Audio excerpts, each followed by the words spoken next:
Bom dia. Hoje nós vamos estudar a infância, né? É o capítulo 7 do Livro dos Espíritos, da parte 2, tá? Então vamos lá.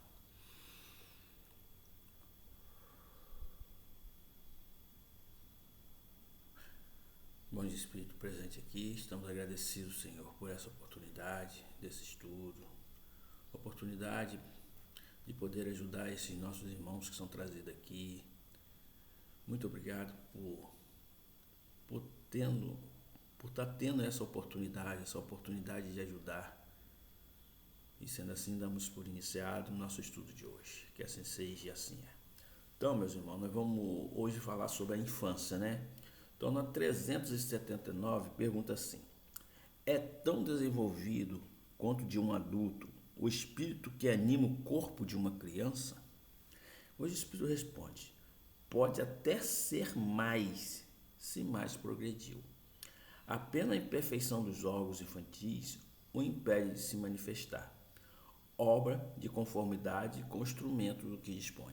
Olha, por ele estar numa criança, não quer dizer que aquela pessoa que já é um adulto, ou até mesmo um senhor de idade, não quer dizer que ele seja mais desenvolvido ou tenha tido mais experiência do que aquele ser que nasceu agora.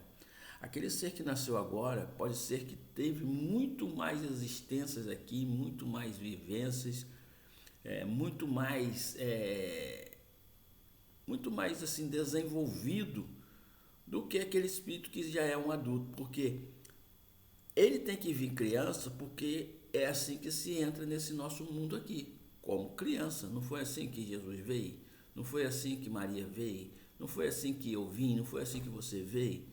Então, nós temos que vir com criança para depois, sim, no nosso crescimento, vai se desenvolvendo nossos órgãos, vai aparecendo melhor nossas inteligências, né?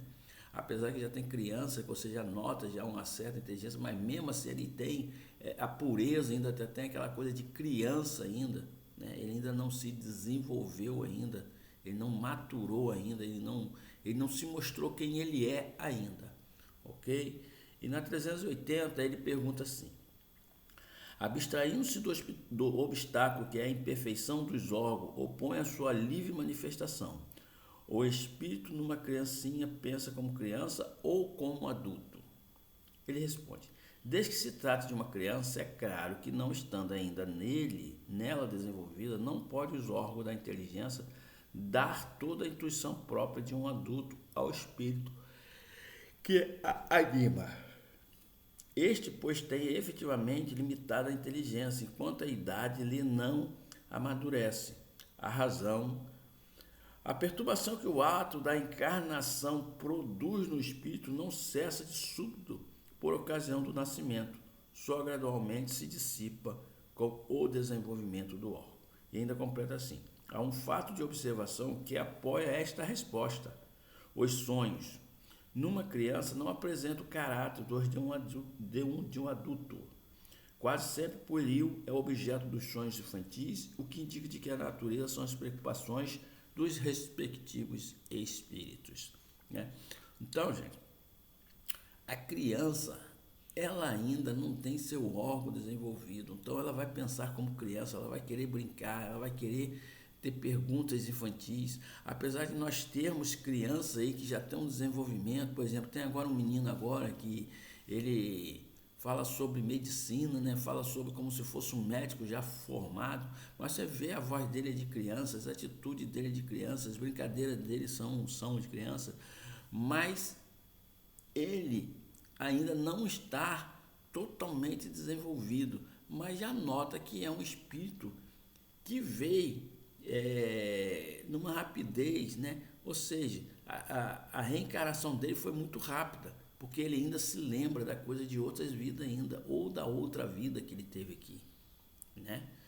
Então, gente, é criança, porém nós temos que educá-las, temos que tratá-la, tomar conta dela, porque a criança, não sei hoje, mas antes os espíritos falavam que nós temos até do 0 ano aos 12 anos para poder passar, né, as coisas boas para ele, os que ele tem que ser feito, ensinar a ele, fazer tudo com ele, tudo que for possível.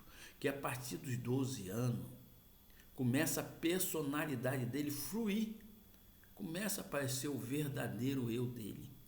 Ou seja, se ele tem uma índole má, aquilo vai começar a aflorar. Então, você tem de 0 a 12 anos para educá-lo, mostrar o caminho certo a ele, o caminho do bem, o caminho do amor, da solidariedade, da fraternidade, dando exemplo, né, mostrando quem você é também, porque ele vai começar a acompanhar, porque quando começar a personalidade dele aflorar, né, então é ele, aí você não tem mais nada para fazer, porque ele vai começar a se manifestar.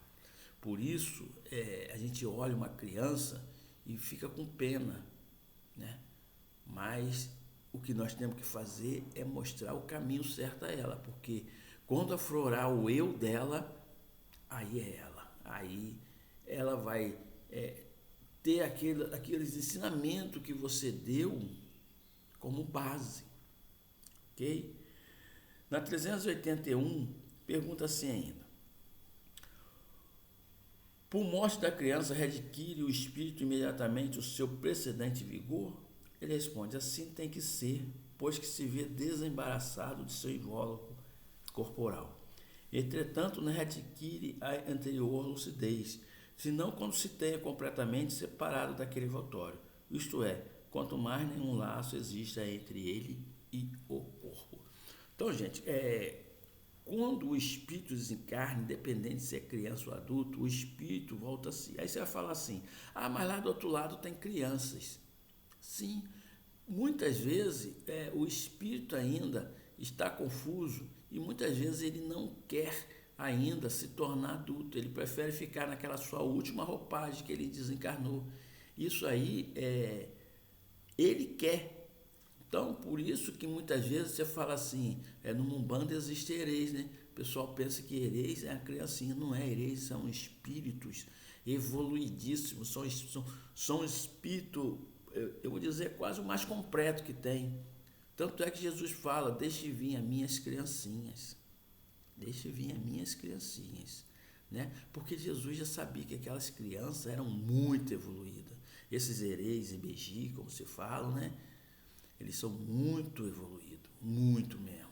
Talvez acho que seja a classe mais evoluída, né? Então, quando lá do outro lado existe criança, é porque o espírito ele quer manter a sua última roupagem. E muitas vezes, quando ele se apresenta a uma mãe que perdeu uma criança, ele vem com aquela roupagem dela, como criança mesmo. Isso é uma opção do espírito, muitas das vezes. Muitas das vezes é a opção dos espíritos.